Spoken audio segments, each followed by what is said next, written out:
to tell us something about your background? Like where you're from and what job you did? Well, yeah, I was born in Nelson in Lancashire, and then my father got a job in Scunthorpe in Winter. Come out of an apprenticeship and things. I went in the army for a few years and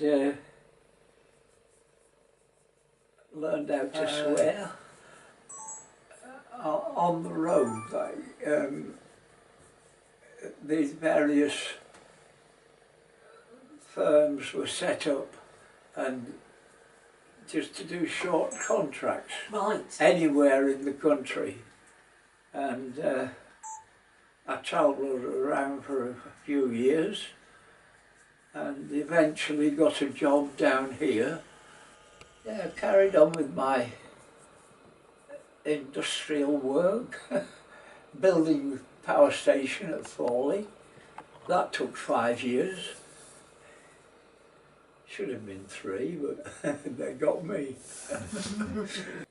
When that job finished, my brother was in contact with a chap in America where they were just bringing in artificial fingernails, and he told my mum about it and me, and she said, "You ought to go at that, you know."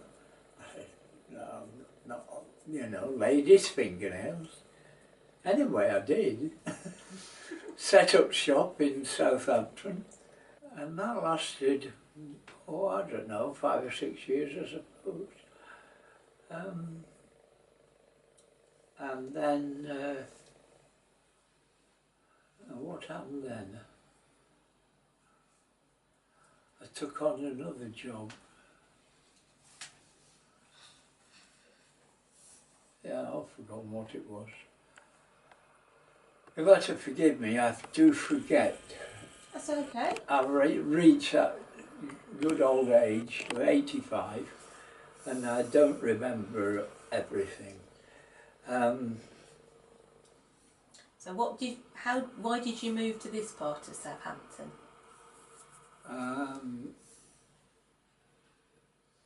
Yeah, why?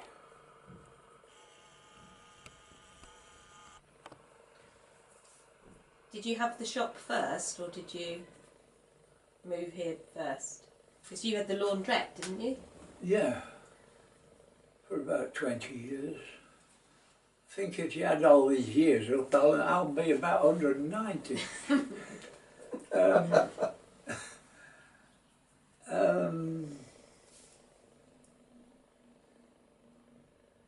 What brought me here? Oh, doing the fingernails, that was it. What else? There was something else in between. I can't remember. And I carried on with the laundrette. My wife, who was a seamstress, she opened a shop across the road. It was an empty shop,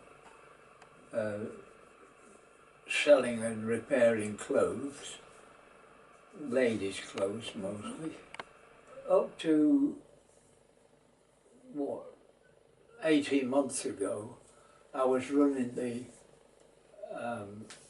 laundrette, and okay, you know, it was a far cry from engineering, but it paid the bills, and I was all right here. And then I became ill, and I retired up to this flat and lived here ever since. So what was it like stopping working? Terrible. I was lucky because I was ill, so I sort of had a good excuse.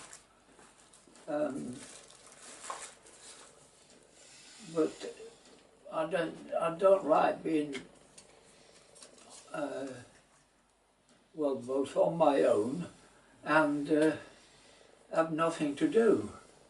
So, but I've sort of got used to it.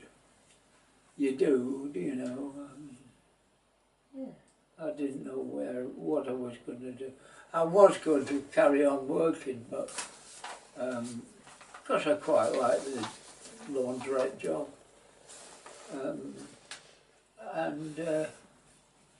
But then I became quite ill, and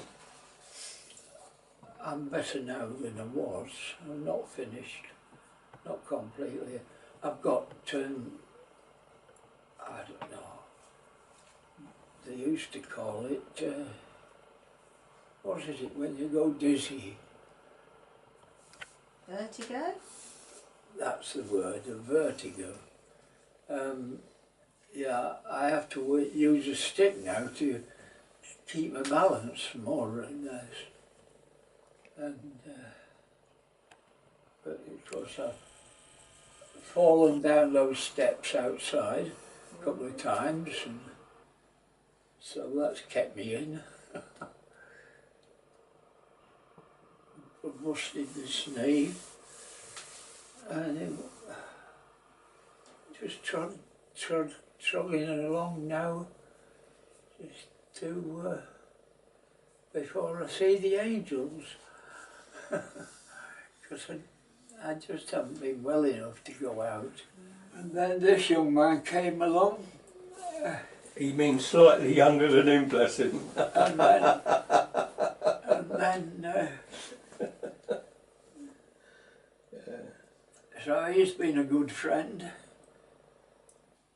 I see Larry every Wednesday, and he looks after me. We have a laugh, don't we?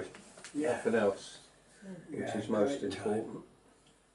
He makes sure I have some decent cider to drink. Can you cut that bit out? We just have one little bottle each. That's what you call proper looking after. Yeah.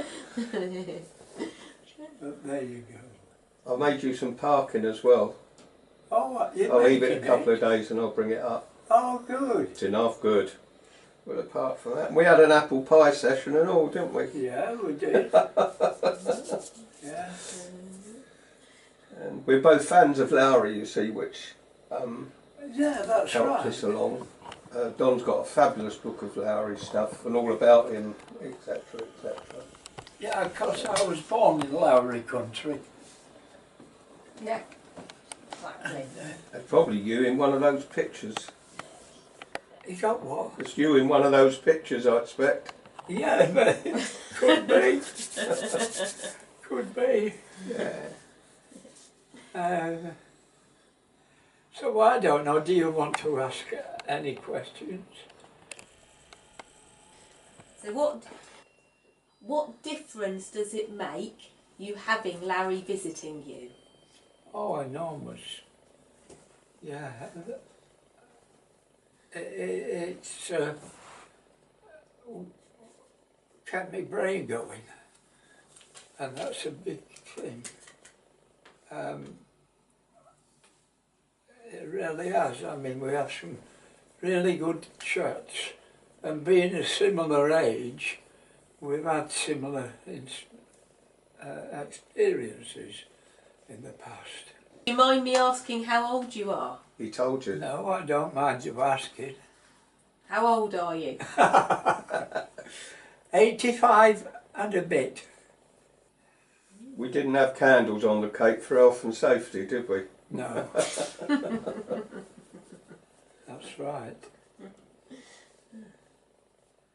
And Larry, do you find, what would you say to somebody who was interested in befriending? Oh, I'd say you've got to do it. You've just got to, because it's, how can I put it? It's not do-gooding. It's cheating, really, because you have a really good time. And everybody thinks you're going round being wonderful when really, actually you're being quite selfless. You're having a good laugh, as Tim and I do, and I think that's what I visualise the job, for want of a better word, is helping people to laugh. It's really more important than anything. And that's what Em and I do, don't we? And Larry's taken me shopping up at Sainsbury's and things like that. Got me out of this room, mostly, you know. But even when he's come, it's been uplifting, you know. What's the hardest part of being on your own? The hardest? Hmm. Oh, God knows. It's all hard.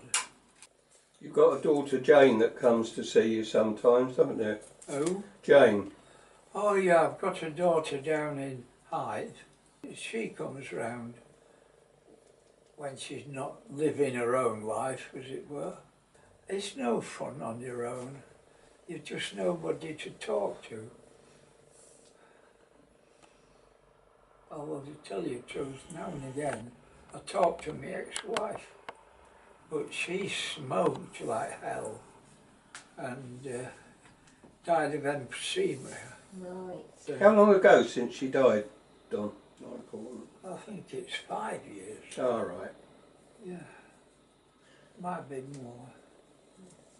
So do you look forward to Larry coming to visit you? Oh yeah, definitely. Yeah. And I can talk to Larry because we're of an age group and he's got a great sense of humour and he really bucks me up. Good.